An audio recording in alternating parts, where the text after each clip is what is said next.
Hello बच्चों, क्या हाल चाल और बताइए कैसे हैं आप सब। आपकी तबीयत कैसी है? आप कितने घंटे पढ़ाई करें प्लीज़ इसको ज़रूर कमेंट में मेंशन कीजिएगा। आपकी हेल्थ कैसी है, क्योंकि हेल्थ पे विशेष ध्यान दीजिए। अगर आपकी हेल्थ सही रहेगी तभी आप पढ़ाई कर पाएंगे। ठीक है।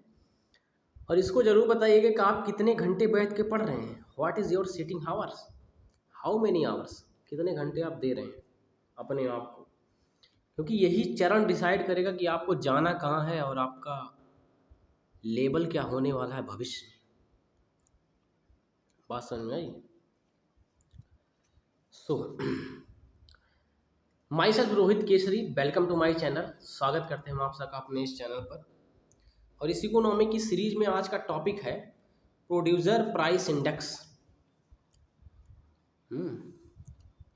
उत्पादक मूल्य मतलब विनिमय मूल्य सूची, प्रोड्यूसर प्राइस इंडेक्स पीपीआई। ठीक है। इस सेशन को स्टार्ट करने से पहले एक बेहतरीन थॉट के साथ हम स्टार्ट करते हैं सेशन को। थॉट है, this is a right time, carefully सुनना इस चीज को। This is a right time when you start preparation.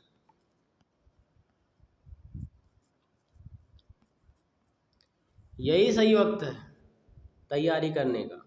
कोई भी वक्त सही नहीं होता। जब आप शुरू कर दें बस वही वक्त सही होता है सफल होने के लिए।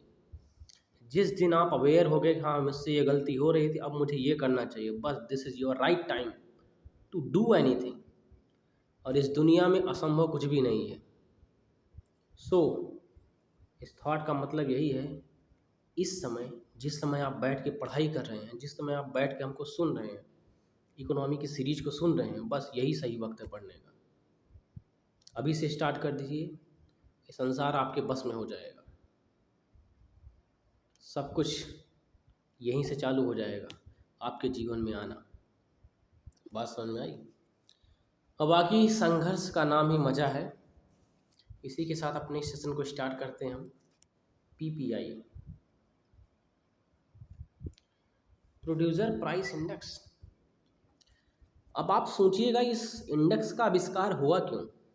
इस इंडेक्स को गवर्नमेंट या आरबीआई या मॉनेटरी पॉलिसी या फिजिकल पॉलिसी या फिर जितने भी इकोनॉमिस्ट हुए उनके द्वारा इसको लाया क्यों गया है। मतलब उत्पादक, प्राइस मतलब मूल्य, इंडेक्स मतलब सूची।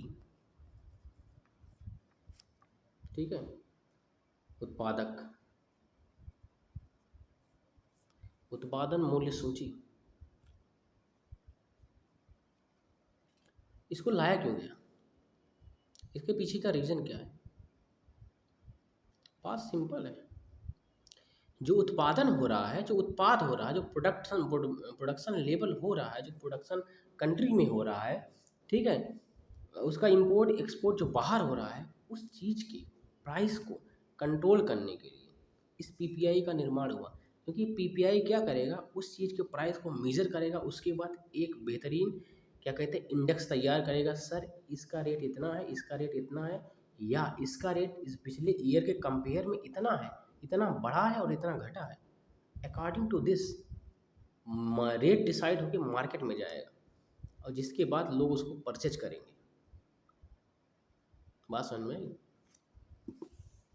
तो आगे बढ़ते हैं पीपीआई के बारे में। PPI is a better measure, PPI एक बेहतरीन मेजर है आप इन्फ्लेशन, इन्फ्लेशन का, in comparison to both WPI and CPI. ध्यान दीजिएगा, बताया गया है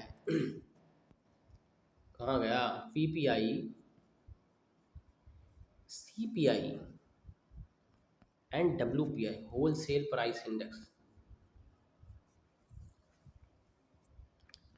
इसका बेहतरीन मेजर है। मतलब इससे बेहतरीन मेजर इसको बताया जाता है। बात समझ में आई? क्यों होता है इसको हम पढ़ते हैं। The ongoing process of economic reform has increasingly connected India.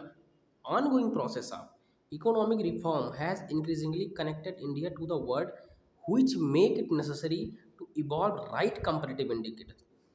अब देखो इस ग्लोबलाइजेशन के दौर में, ठीक है, जो कुछ भी हम यहाँ पैदा कर रहे हैं वो यहाँ से लेके वहाँ जा रहा है। मतलब बाहर जा रहा है, विदेश में जा रहा है, वहाँ जो प्रोडक्शन हो रहा है वो उसका प्रोडक्शन, उसका प्रोडक्ट लेवल वो हमारे पास आ रहा है। तो इस प्रोडक्ट लेवल को, इस प्रोडक्शन लेवल को हमें चेक करने के लिए, हमें मेज़र करने के लिए, इस ग्लोबलाइजेशन के दौर में, इस कॉम्पिटिटिव ग्लोबलाइजेशन के दौर में हमें कंपटीशन से लड़ने के लिए, अगर हम कंपटीशन से नहीं लड़ पाएंगे तो हम इन्फ्लेशन से टैकल नहीं कर पाएंगे और उस इन्फ्लेशन को होने से अपने देश में कंट्रोल नहीं कर पाएंगे।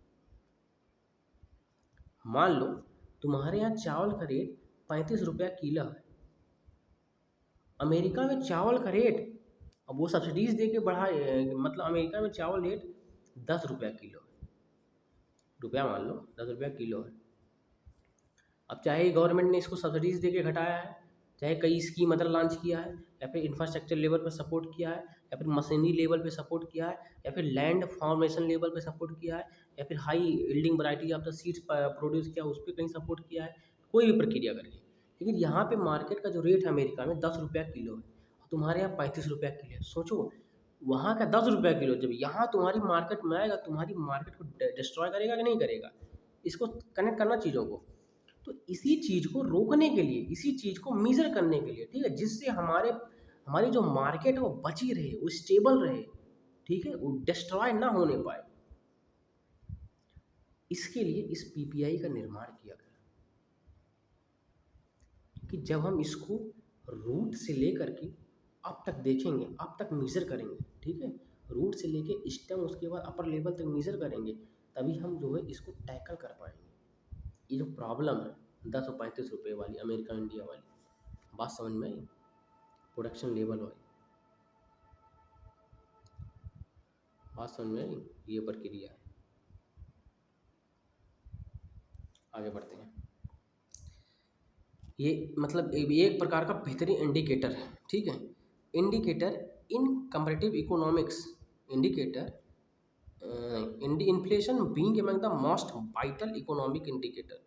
इन्फ्लेशन भी एक प्रकार का इंडिकेटर है इकोनॉमी के जितने भी फैक्टर हैं, चाहे ग्रोथ हुआ चाहे लोअर ग्रोथ हुआ, ठीक है, हाँ ठीक है, मतलब और चाहे फिर क्या बोलते हैं, स्टैग्नेशन प्रोसेस चल रहा है, मतलब ग्रोथ हो ही नहीं रही है, कई साल से उसी लेवल की ग्रोथ हो रही है, ठीक है, तो इसके लिए इन्फ्लेशन बहुत जिम्मेदार है। बात समझ में? इन्फ्लेशन इन्फ्लेशन तो जिम्मेदार है ही, प्लस में इन्फ्लेशन इंडिकेट करता है, चीज़ों को बताता है कि सर आपके यहाँ मेरे आने का कारण क्या, मैं आया क्यों हूँ, ठीक है, इन्फ्लेशन आया क्यों बताता है कि आप कहीं प्रक्रिया नहीं हुई, ये पॉलिसी में गड़बड़ी थी, पॉलिसी में फॉल्ट थी, या फिर प्रोडक्शन लेवल घटा है, और प्रोडक्शन लेवल ये घटा है क्योंकि ये स्कीम का इसमें हैम्पर पॉइंट है, ठीक है, स्कीम का इफेक्ट इसमें हुआ है, ठीक है, या फिर ये सब्सिडीज अधिक देने के कारण हुआ है, या फिर कोई और प्रक्रिया हुई है, ठीक है, या फिर एमएसपी जिम्मेदार है, इन सब चीज़ों को इन्फ्लेशन बताता है।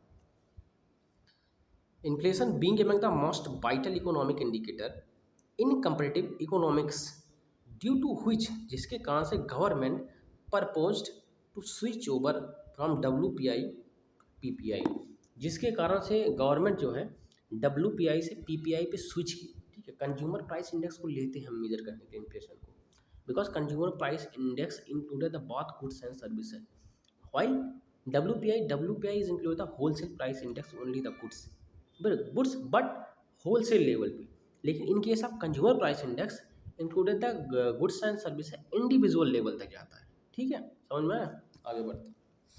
स्पेशल फीचर इसके क्या क्या है पीपीआई के?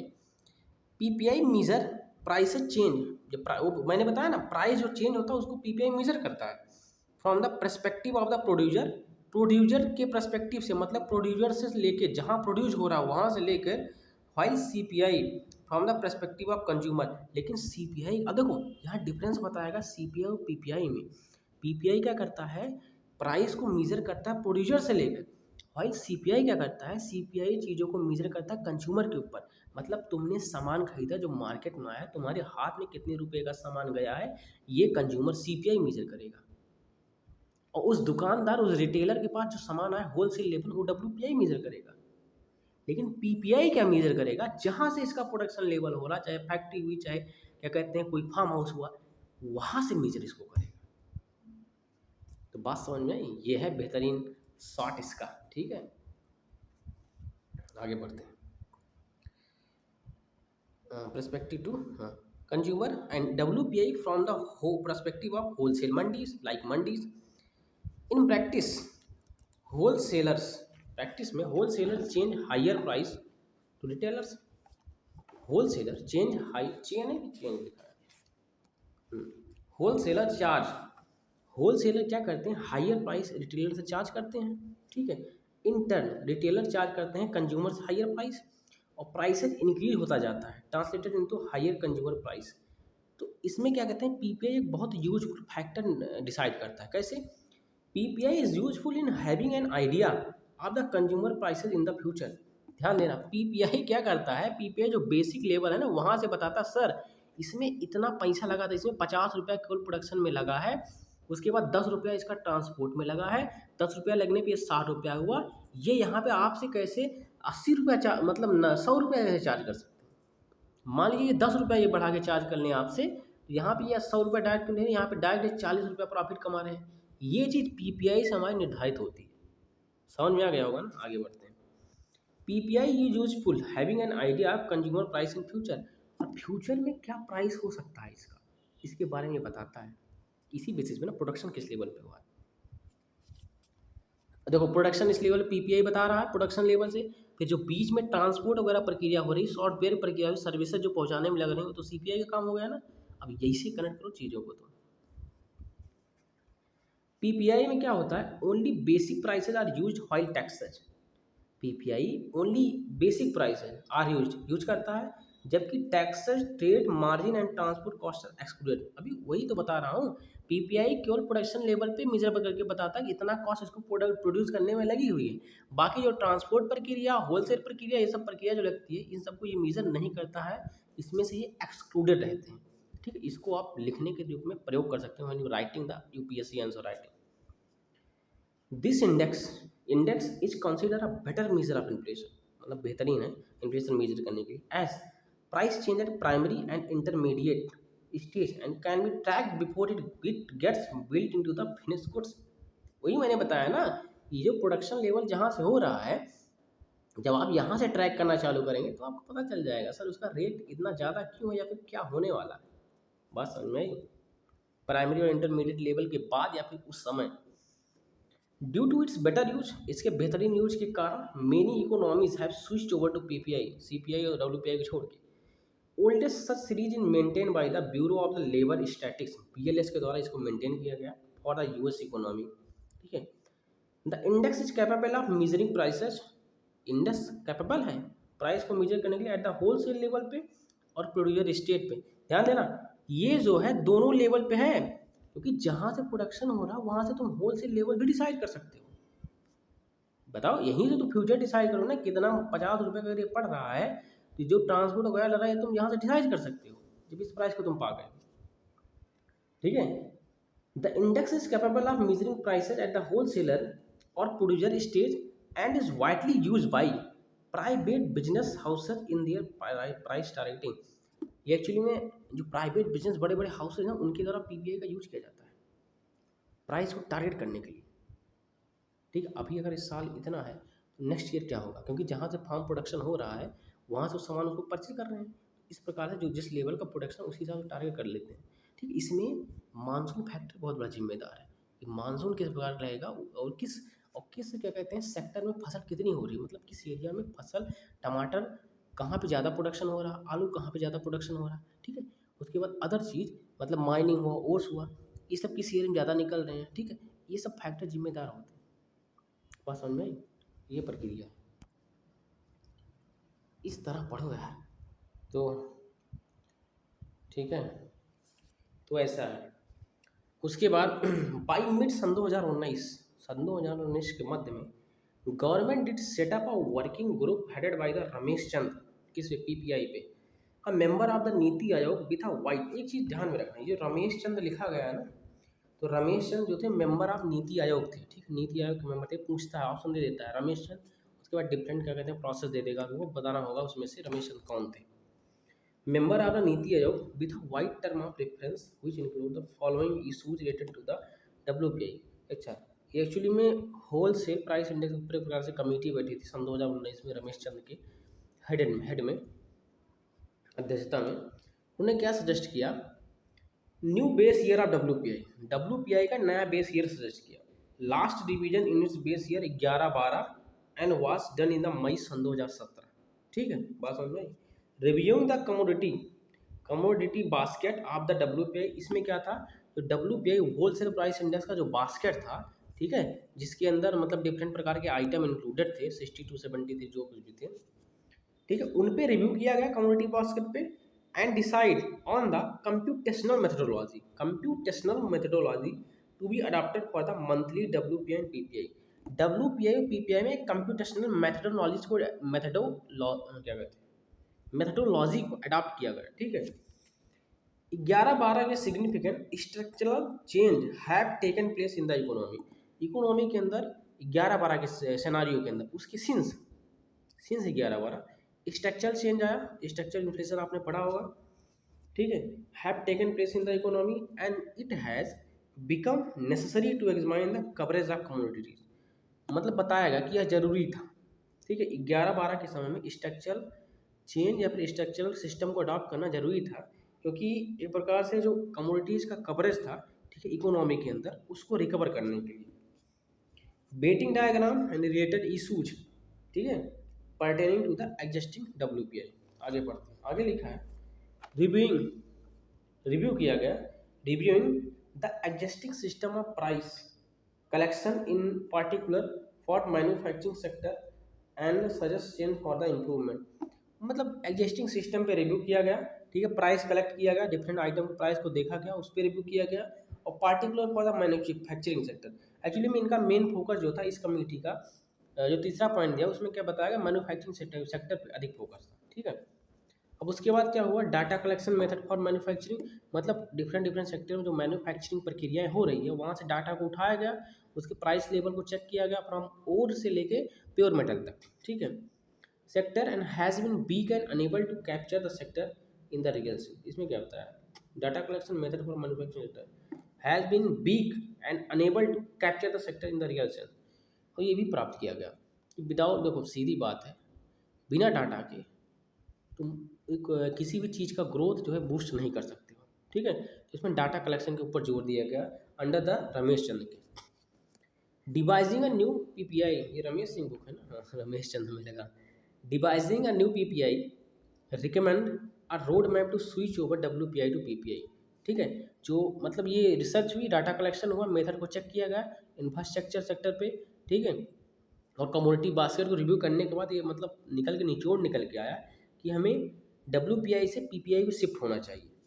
ठीक है, it has been a long run plan for the government, ठीक है, to switch over from WPI to PPI. ठीक है, एक लॉन्ग रन प्लान था, ठीक है, इकट्ठे क्या कहते हैं एकाएक नहीं शिफ्ट हुआ जा सकता था, तो क्योंकि कई चीज़ों में तुमको चेंज करना पड़ेगा। अगर तुम अभी डब्ल्यूपीआई को लेकर चल रहे हो, सीपीआई को लेकर चल रहे हो, तो इसको तुम एक झटके में चेंज नहीं कर सकते हो। ठीक है, पीपीआई में जाना था, तो इसके लिए प्रोसेस जो है लंबा लगेगा। उस प्रोसेस में हुआ क्या, the first working group on it was set in the 4-5। ठीक है, 4-5 में पहला वर्किंग ग्रुप सेटअप किया गया under the chairmanship of the professor Abhijit Sen के अंदर। प्रोफेसर अभिजीत सेन, ये इकोनॉमी का क्वेश्चन बन सकता है, who is the Abhijit Sen, तो ये आ सकता है ना, आप लिखेंगे economist. Member of erstwhile planning commission which got inputs from the IMF, जो IMF ने कुछ सजेशन इनको दिया। सन 2014 में अनदर वर्किंग ग्रुप सेटअप हुआ, मतलब देखो 4 से 5 से चल रहा है पीपीआई पे सेटअप होने के लिए, 14 तक लग गया है, मतलब ये लंबा प्रोसेस है। Working group professor BN Goldar to divide the PPI, उन्होंने फिर से पीपीआई को चेक किया, and after the RBI began considering CPIC, ठीक है, inflation as a better gauge over the WPI inflation.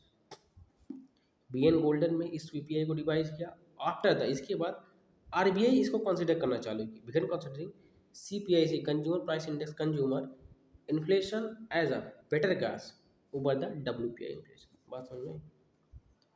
तो देखो क्वेश्चन आता है कि जो WPI है, ठीक है, उस पे जो CPIC का मीजर है, RBI CPIC का जो मीजर प्रोसेस करता है वो किस पे कंसिडर किया जाता है, WPI पे, PPI पे, या फिर इस पे किया जाता है। ठीक है, तो आपको आंसर WPI देना है, तो इस प्रकार क्वेश्चन आ सकता है। और आगे क्या है, आगे है housing price index. Housing price index, देखो हाउसिंग प्राइस इंडेक्स के आने का कारण क्या था? ठीक है, हाउसिंग प्राइस इंडेक्स का आने का कारण ये सीधी बात था, एसपीआई इसका पूरा अलग ही मार्केट है। इसके जो बैंक्स लोन प्रोवाइड करते हैं उसका अलग प्रोसीजर है, ठीक है, उसमें अलग गवर्नमेंट की इनकम है, एक प्रकार से उसका अलग ही इंडेक्स बनाएगा एचपीआई हाउसिंग प्राइस इंडेक्स, ठीक है, क्योंकि इसका जो मतलब एक अलग स्टेबलाइजेशन ही है, रियल इस्टेट, ठीक है, इसका अलग स्टेबलाइजेशन है हाउसिंग प्राइस इंडेक्स का, क्योंकि जो घर बन रहे हैं वो घर लोन ले रहे हैं, बात समझ में आई? ये जो मार्केट अभी कमोडिटीज़ वाली मार्केट है, वो क्या कहते हैं, फल और सब्जी वाली मार्केट है, करेंसी वाली मार्केट, ये इससे हटके है। लेकिन इफेक्ट होता है करेंसी वाली मार्केट इस पर, लेकिन ये इससे हटके एचपीआई। इसके हम डिटेल में पढ़ेंगे हाउसिंग प्राइस इंडेक्स, तो हमें समझ में आएगा इसका, इसको लाने का कारण क्या था, इसको लाया क्यों गया, ठीक है, क्योंकि ये डिसाइड करता है ना, घरों की कीमत जो बढ़ रही है वो इसी एसबीआई के आधार पे घरों की कीमत, ज़मीनों की कीमत on the basis of the decide होती है। इसमें पढ़ते हैं, India official housing price index was launch सन 2007, सन 2007 में क्या कहते हैं लॉन्च हुआ मुंबई में, basically developed by the Indian home loans regulator national housing bank, ठीक है, basically developed by Indian home loans regulator, इनके द्वारा इसको डेवलप किया गया, मतलब एक प्रकार से आधार रखा गया। National housing bank index is named as NHB Residex, इसको बोला जाता है, क्या बोला जाता है, एनएचबी रेसिडेक्स।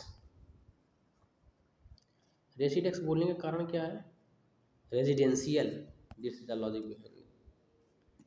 करेंटली इस समय it is publish for the 50 cities, ठीक है, being expanded to cover the 100 cities, currently अभी 50 शहरों में फैला हुआ है, ठीक है, एक्सपेंडेड ओवर द 100 सिटीज, मतलब 100 शहरों को लगभग करने की भी क्षमता है।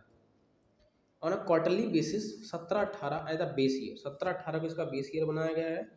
50 cities cover the 21 and the UTs capital 33 smart cities, ठीक है, 21 स्टेट और 33 यूटीज़ के अंदर सिटीज़, ठीक है। NHB is not a computing the composite all India HPI as of now. NHB is not computing the composite all India HPI as of now. Meanwhile, RBI began compiling NHPI in the सन 2007, सन 2007 से RBI ने इस पर गणना करना चालू कर दिया, 2007 से। क्वेश्चन बनेगा ना, कब से HPI पे RBI ने गणना करना, कंपाइलिंग करना चालू कर दिया, तो उत्तर आएगा सन 2007। मीनवाइल, इसके बावजूद आरबीआई बिगेन कंपाइलिंग, ठीक है, HPI for the Mumbai city base सन 2002 से 3, since then it has extended its coverage to 9 more cities, ठीक है, इस पे डाटा दिया गया है। इट्स बेस टू सन 2010-11 and started publishing a composite all India HPI. RBI quarterly HPI is based on transaction data received from the housing registration authority 10 major cities. जो SPI का डाटा होता है, ठीक, जिसके बिहाफ पे वो डिसाइड प्राइस वगैरह डिसाइड होता है ना, 10 मेजर सिटीज से आता है, with an overall objective of bringing transparency the Indian real estate market belonging to this, the index is expected to serve some highly important timely purpose, ठीक है, जैसे कि क्या है, whether a broker is quoting to higher price, ठीक है, for house in the cities. अब देखो ये भी चेक करता है, जो ब्रोकर है घर बेचने वाले, वो प्राइस को किस लेवल पे लेके जा रहे हैं, यहाँ पे ये भी तो डिसाइड होगा ना। अरे तुमसे अगर कोई ब्रोकर मांग रहा है चार्ज, मतलब मोर देन, मतलब बहुत ज़्यादा चार्ज कर रहा है, तुम कंप्लेन कर सकते हो एचपीआई के अंदर, ठीक है, उसी हिसाब से प्राइस डिसाइड होगा, इसको भी ये चेक करता है। बैंक्स या हाउसिंग फाइनेंस बॉडीज जो घर को फाइनेंस करती हैं घर को बनाने में, ठीक है, will be able to estimate only if the loan applications are realistic for the properties, if the loan application is realistic then only banks are finance, या फिर हाउसिंग जो फाइनेंस बॉडीज है वो तभी फाइनेंस करेंगे, कई डाटा को check करने के बाद, ठीक है। उसके बाद प्राइस क्या है आपका, जहाँ पे आपकी लैंड है वहाँ का प्राइस लेवल क्या है, बात समझ में। This will also show the level of non performing asset in the housing sector. एक देखो, एनपीए तो आप समझते होंगे, नॉन परफॉर्मिंग एसेट, मतलब जो चीज़ वेस्ट हो गई, बेकार हो गई है, ठीक है, उसको कवर नहीं किया जा रहा इस समय, बेस्ट बोल ही सकते हो प्रकार से, जो है वर्चुअल वे में, ठीक है, कवर किया जाता है, लेकिन जो लोन वगैरह जो लोग नहीं दे पा रहे हैं, ठीक है, दिवालिया टाइप, वो एनपीए बोलते हैं उसको, तो ये एनपीए को मेजर करती है लेकिन हाउसिंग सेक्टर के अंदर में। And most important it serve as a realistic price index for the buyers, buyers के लिए रियलिस्टिक प्राइस इंडेक्स के फॉर्म में काम करती है। रियल एस्टेट बोला नहीं जा रहा है इसलिए। At present a buyer had no means to जज whether a rise in property price. At present buyer had no means to जज whether a rise in property price was in the offing with the general level of inflation CPIC in the country में और has been scaled up डिस्प्रोपोर्शनलिटी। देखो बात सीधी है, ठीक है, तुम अपने आप से इसको बढ़ा नहीं सकते हो। किसी भी मेजर सिटी में जहाँ का एसपीआई का कंट्रोल है, जहाँ नहीं वहाँ भी छोड़ो, तो अपने हिसाब से अपने उससे तुम इसको बढ़ा नहीं सकते हो। इसकी भी एक क्राइटेरिया सेट की गई, on the basis of this bill actually भी इंक्लूडेड होगा। बात समझ में आई। एचपीआई इसमें दखलंदाजी करेगा, उस हिसाब से सेट होगा। रियल एस्टेट का प्राइस इसी हिसाब से करता है ना, पूरा रियल एस्टेट इसी पे बेस है। ये एक्चुअली पूरा रियल एस्टेट रेगुलेट कर रहा है इन द कंट्री और has been scaled up. On the other hand quotes from the brokers, there are no means at present to evaluate the change in the price in the sector. There are no means at present to evaluate the change in the price of the sector. ठीक, sector में क्या change हो रहा है, ठीक है, वो actually में एचपीआई डिसाइड करेगा, ब्रोकर नहीं डिसाइड करेगा। At present the only index that give some idea of the housing price change हुआ द CPIW। आईडब्ल्यू मतलब इंडस्ट्रियल वर्कर ना। At present only index that gave some idea of the housing price change क्या देता है, CPIW, which being a national index did not show the regional variation. जो CPIW होता है consumer price index industrial worker का, ठीक है, ये actually also provide the idea कि व्हाट इज द क्या कहते हैं impact of changing of housing price, ठीक है, ये नेशनल लेवल पे, it's not the regional variance, ठीक है, it is on the national level. As per economic survey 21-22 housing sector was also affected by कोविड-19 induce restriction while both demand and supply fell excessively. Demand भी बढ़ी but the supply also disrupted less in the second wave in the comparison to the first wave. Second wave में कम थी लेकिन first wave में ज़्यादा थी। However sector started gathering momentum by December सन 2021 से मोमेंटम पकड़ना चालू किया HPI. After the fatalities related to the omicron variant was found to be comparatively much lower. अरे ये तो डाटा है गूगल फॉर दैट। बात समझ में आई। तो ये है प्रक्रिया। तो ये हमने आपको आज बताया एचपीआई और पीपीआई, हाउसिंग प्राइस इंडेक्स और PPI price producer price index. पसीना देख रहे हो, मेहनत तो कर रहे हैं। अब सफलता तो आपको पानी है गुरु, अगर आप मेहनत करेंगे तो। मेहनत तो खुद से ही करना पड़ेगा ना, क्योंकि this is a real time, this is time, notable time, यही तो वक्त है आगे बढ़ने का। अब करोगे वो सब चालू शुरू कर दो। अगर आज तक तुमने जीवन में कुछ नहीं उखाड़ा है, कुछ नहीं किया, लेट्स डू इट, यही समय है। पकड़ो पेन पेपर कॉपी उठाओ, चालू कर दो, चीज़ें होने लगेंगी। चाहे जितने साल के हुए हो तुम, चाहे तुम 50 साल के हुए हो, चाहे जो एरा हो तुम्हारा, यहीं से समय चालू, तुम बढ़ने लगोगे इस संसार में। जीवन का किसी भी सब्जेक्ट को कंप्लीट करने का तरीका क्या है? भाई अब टीचर आए हैं उल्टा सीधा बताते हैं साले, स्मार्ट वर्क करो, ये करो, वो करो, कुछ मत करो, बुक उठाओ, पढ़ना चालू कर दो। सारी खूबियाँ, सारी बेटरेंस, सारे बेहतरीन चीज़ें तुम्हारे निकलने चालू हो जाएंगे। बात समझ में आई? सब कुछ यहीं से चालू हो जाएगा, बस तुम स्टार्ट कर दो। जब तुम शुरू ही नहीं करते हो तो वही तो डिप्लॉय होता है ना, वही तो ख़त्म होने लगता है। जैसे मैंने वीडियो बनाना शुरू कर दिया, 25-30 वीडियो अभी तक डाला यूट्यूब पे, तो ये प्रक्रिया मेरी चालू हो गई। तो इसी तरह आप भी किसी क्षेत्र में चालू कर दीजिए, वो चालू हो जाएगा। अब उसमें दिमाग लगाइए कैसे कैसे प्रोसेस करें आगे, बस। लेकिन जब तक तुम स्टार्ट नहीं करते हो चीज़ों को, तब तक चीज़ें नहीं होती। तो मतलब यही सबसे बेहतरीन टाइम है स्टार्ट करने का। बात समझ में आई? सो बस यही था आज का सेशन, आगे मिलते हैं।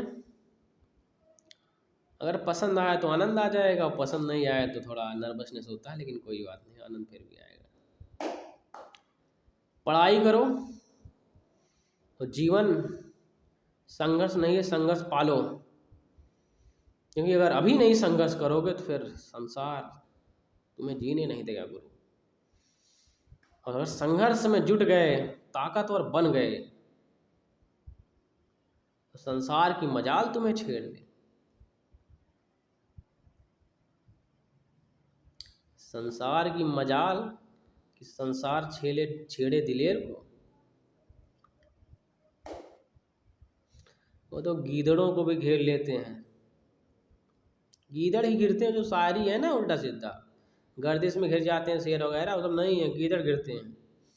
तुम ताकतवर बनो, पावरफुल, ग्रेटनेस लाओ अपने अंदर, बिहेवियर को चेंज करो, फोकस करो। समझ में आया? तो प्रक्रियाओं को समझो, क्योंकि तुम्हारे करने से सब कुछ होगा तुम्हारे लिए। इस संसार में तुम्हारे माँ बाप छोड़कर माँ बाप भी कब तक रहेंगे? अगर तुम नहीं करोगे, संसार तुम्हें कोई नहीं देने वाला।